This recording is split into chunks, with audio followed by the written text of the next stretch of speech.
Hello again. This is some more about my theory of relativity and time. Um, because in my other video, I expressed that it was seconds over degrees, not seconds over meters.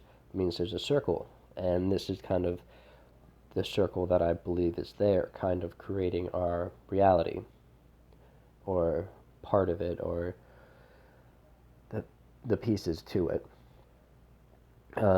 Because and there's four quadrants in a circle, and there's four operations in my equation. That means that each quadrant has an operand going on within it.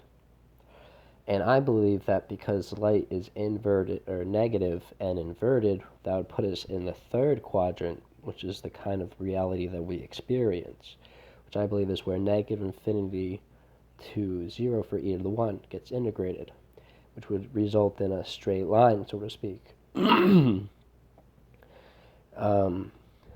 Yeah, solid state, no wave. I mean, they're all waves, obviously, and fluids and stuff, but for the, we have solidity in that. And then in the first quadrant, I believe that we have where the equation replicates, and that is the no thinking, the pure subconscious. And that would mean on the boundary edge is like a cosine and a sine wave intertwined. Like that's what goes on here. And there's an overlapping first quadrant or third quadrant on that as well, as I believe there's an overlapping first quadrant on the third quadrant, because things have to remain equal. Like that needs to be balanced out. So this overlapping first quadrant has its own second, third, and fourth quadrant as well. So it's kind of like fractaling outwards as this kind of moves forward, which is being pulled up or folded by the first quadrant, where it's self-replicating. Now, I put the integrating the I sine square root c to be I negative cosine square root c plus c, because that's the negative.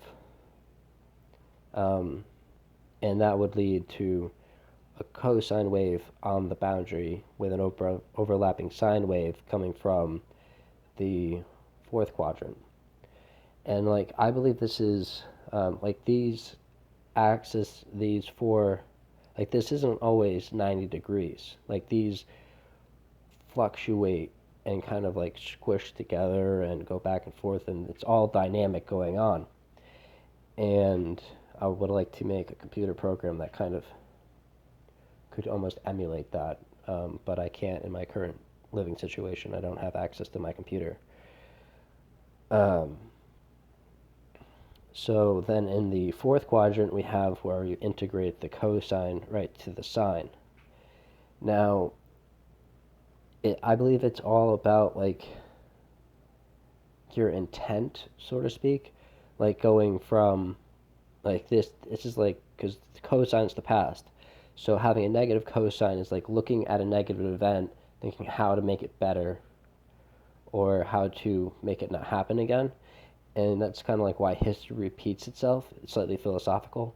But if you do that enough, you have an I there, which eventually will be squared and make that a positive. So, so eventually, like it'll work out. But if you go right to the past, and then like you're thinking towards the future, like you get right to the moment.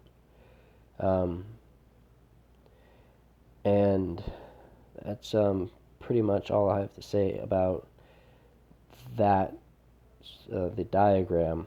I know it's a lot to look at, but I was told that the visual representation helps some people, so that's where I left it at.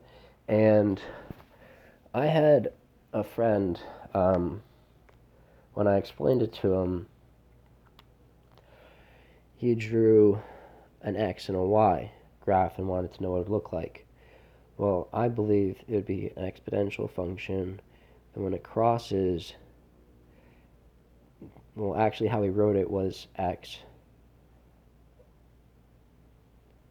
He wrote it as X and X I. I don't know why he wrote it that way, but that's the way that he wanted me to answer it.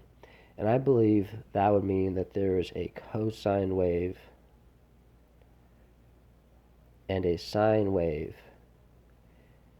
And because the past is getting farther away from us and the future is getting closer to us, it means that the cosine wave would be flowing away.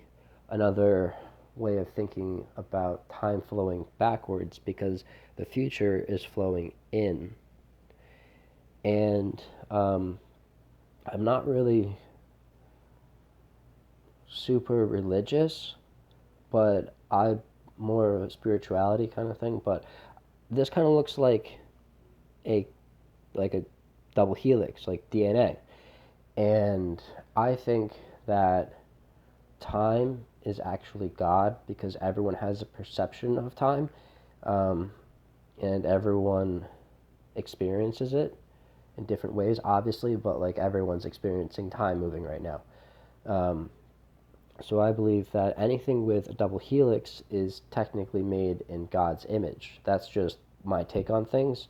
Um, I'm definitely not here to try and convert anyone to that, but that seemed to make sense to me. I was able to draw that out and understand it when I did. So that's all I've got for now.